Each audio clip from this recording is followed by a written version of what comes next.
Hi, welcome once again to Navigating Spiritual Abuse. This is session 4, and in these last 2 sessions, what we're going to talk about is really how do we move forward? What do we do, right? So this session is going to be particularly focused on the immediate. What do we do if we're in that situation or if we just recently left that situation? And the last session is going to be about what do we do going forward? What do we do to reclaim some of our spiritual practices, to reclaim some of our identity, and to kind of get back in our bodies?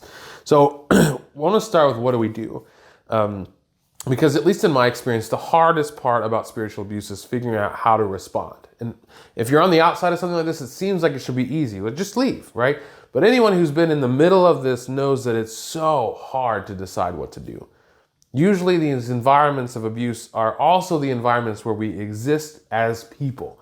We live our lives, we have friends, we make memories, we share meals. And so leaving an abusive environment, we lose so much. I mean, one of the hardest things about leaving my church was that I had 10 years of experiences with people in this community. I mean, I still get so sad when I think about it. I had over a decade of friendships, of get-togethers, of game nights, of dinners, of deep spiritual conversations about life, about trials, about hardship. And it's so hard when you see the abuse happening to not, want to find a way to justify it because you don't want to lose what's there. So know that I hear that. But unfortunately, we can't stay. And that's what's so damaging on a deeper level about spiritual abuse, is that it strips us of the things that have really given us life so often. So there's a couple things I want to say off the top. Number one, the first thing to do is be safe. If you are in an immediate danger or an immediate threat of physical or sexual harm, leave. If at all possible, leave immediately. Take steps to protect yourself, to protect your family or your friends. Get out of that environment. And I know that's a big ask potentially. This could be your place of safety. This could be your place of where you get your support. Someone might be paying your bills. Someone might be, your spiritual mentor. But the problem is you're never going to be able to move forward until you leave. So I want to start there. If you are in immediate physical harm, please leave. Contact the authorities. Do the things you need to do to get out of that environment. Second is this, also leave. Even if you're not in immediate physical harm, the psychological harm can be just as traumatic and just as significant. In his book, this is a great book by Bessel van der Kolk called The Body Keeps the Score. And one of the biggest things he talks about in this book is that trauma disconnects us from our bodies. So when we experience trauma, we're taken outside of our physical bodies. And the longer that happens, the more difficult, the more psychologically damaging it is. It makes it really, he says in his book that it makes it difficult to engage in intimate relationships because we are disconnected from ourselves. Our shame haunts us.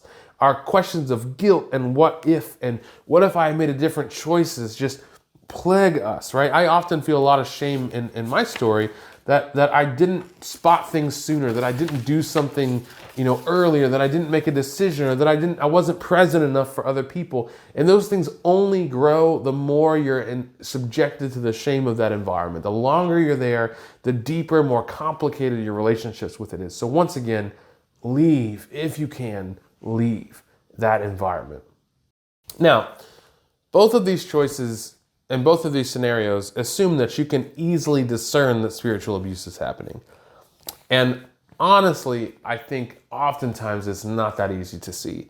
Of course, if it's immediate physical threat, that's obvious. Sometimes the abuse, like in my case with my former church community, got to such a fever pitch that it was really obvious that abuse was happening. But earlier on, it's a lot more difficult to discern. And it takes a while, honestly, to admit that people that you love and respect, who have been mentors and friends to you, might do something hurtful and harmful like that. And then it oftentimes takes even longer to see that these are patterns of hurtful and harm that are abuse. It wasn't just a mistake or a bad day. Because we never want to believe those things are happening in our communities and within our lives. And listen, that's not something to feel guilty about either, right? Again, I mentioned earlier, we want to trust that people are good, that they have the best of intentions. And I firmly believe that's a good thing, that we don't ever want to become to a place that we're so jaded about the world that we can't trust that people want to do good. And so a lot of times even abusive people are taking that desire to do what they perceive to be good so far that they're harming others to do it. So, we want to see that people are doing good, but at some point we have to recognize this is harmful, this is hurtful, this is damaging. And if this person won't repent, won't change from that, then we can't be around them. So if you're still working through what this looks like in your environment, I want to encourage you to go back to some of the principles from the previous few videos and consider your community. If what this feels off, like look through, listen through, is this right? Is this wrong? Does this feel, does this match the fruits of the Spirit? Is this an environment that really feels like it's genuinely spiritually fruitful? Or, as so often happens in American Western churches, is just this an environment that is very popular, very successful? Success does not equal quality, maturity, good leadership, good care, good love. Don't mistake someone who is very influential as being a good leader by default. And remember to trust yourself. And this is spiritually abusive leaders really discourage you from trusting yourself. So remember to trust yourself. If something feels off, it probably is. Now, it doesn't necessarily mean that it's spiritually abusive, but if it feels off, it's probably off. So, go confront it. Go listen to it. Listen to others. Consider others. Really do this in community. And if it's an environment where you don't feel safe to do it in community, it's spiritually abusive. A good, healthy environment should be an environment where you can go to your friend, your neighbor, your fellow church member and say, hey, something feels weird here. Are you feeling this too? And if they say yes, let's then take the next steps. But if they say, don't talk to me about that, that's a bad sign. So in my story, gratefully, we had some solidarity as we left. We were able to kind of leave all together. It was kind of as minimally disruptive to our lives as possible. And we did this, we tried to leave in a way that was as least disruptive as possible, not for the leaders, but for the other church members. We really wanted the other people who were in the church with us to feel like we were safe and wise people, in the hopes that some more might leave after we left. And that proved to be true. We actually got quite a number of families left in the weeks following our departure because we were able to leave in a way that made it clear that we were acting in wisdom and safety and with the best interest of the church in mind and best interest of the people in mind. And it helped us get some other people out of that environment. If you're able to do that, I strongly encourage not doing this alone. If you can find those people of safety, those people of solidarity to leave with, to have that emotional, spiritual support, I strongly suggest that. If you don't, which is very often the case, if you're isolated, that may not be possible, right? The leaders might have enough power to really, bring about more hurt. They might not be realistic for you to leave in a group. You also, maybe sometimes you have more authority. Maybe you can leave voicing more loudly, and this is one of the kind of the biggest point I want to make in this, which is this. The task of a spiritually abusive, narcissistic leader is to take away your agency. The goal of these kinds of leaders is to strip you of your agency, because as long as you have agency, there's a limit to how much power they can have. And they recognize that. And they recognize that if you have any kind of agency, any kind of authority, that's less authority for them and less power over their lives. And so their number one goal is to make you feel guilty or like you don't have the tools necessary to make wise decisions. And sometimes maybe you literally don't feel like, maybe you don't have the tools necessary. Maybe you don't know everything, but here's what you need to know is that you do have the ability to trust your intuition and your wisdom. You are capable, no matter what degrees you have, no matter what experience you have, you know when something doesn't feel right. You know when you're being mistreated, right? And the more people you have around you, the better to affirm you, yes, something is wrong here. And so we'll talk about more of this in the last video, but I really want to hit this, that you can discern for yourself the best way to leave a spiritually abusive environment. Now, I don't mean you shouldn't talk to anybody or get input, but it's okay to say, I know that something is wrong here.